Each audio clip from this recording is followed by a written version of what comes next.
So we're here in the Land Rover experience in Luton, and it's been a fun day. We've had some competition with old adversaries. That's it, keep the wheel straight. I'm surrounded by all-time great rugby players, having some fun, and in the process supporting a brand that truly love rugby. That's sort of what we've been doing, and hopefully along the way helping to promote what we believe will be the best Rugby World Cup ever. You guys can shut up, can't you?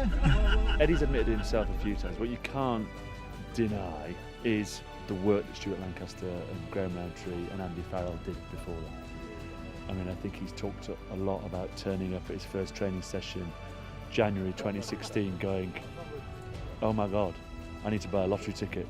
How have I inherited this group of players? My initial reaction to the squad was, very strong. Nice mix of experience, some young players.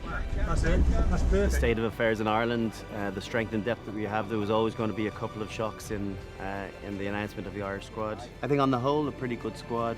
A little bit of something littered throughout for some of the bigger pool games. You've got some midweek captains in there, a bit of ballast as well as some skill. So I quite like the look of it. The Rugby World Cup 2019, probably one of the most exciting tournaments the game of rugby has ever seen.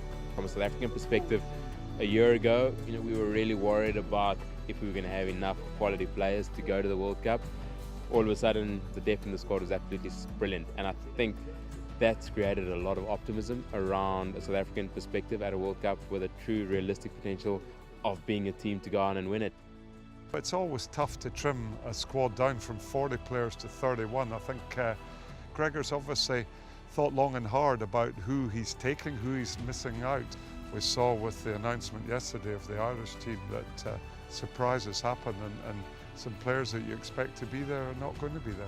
I'm delighted that my son has been named in the squad. It's a nice thing from a personal point of view, 24 years after I retired following the World Cup in South Africa. Having George Ford and Owen Farrell on the same team has been something that England have sort of explored and experimented with quite a lot, and then maybe come away from a little bit of recent. Now they seem to have really gone back to it with some, with some vigour. And the two of them are very powerful individual, sort of impactful influencers of the game.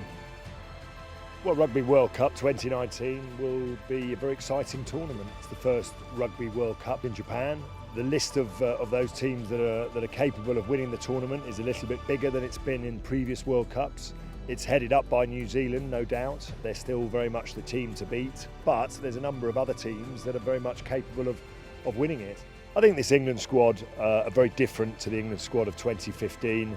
I think they're a much more experienced side, and they've all got that winning mentality behind them. So I think there's a lot of positives for this England squad going into the Rugby World Cup 2019.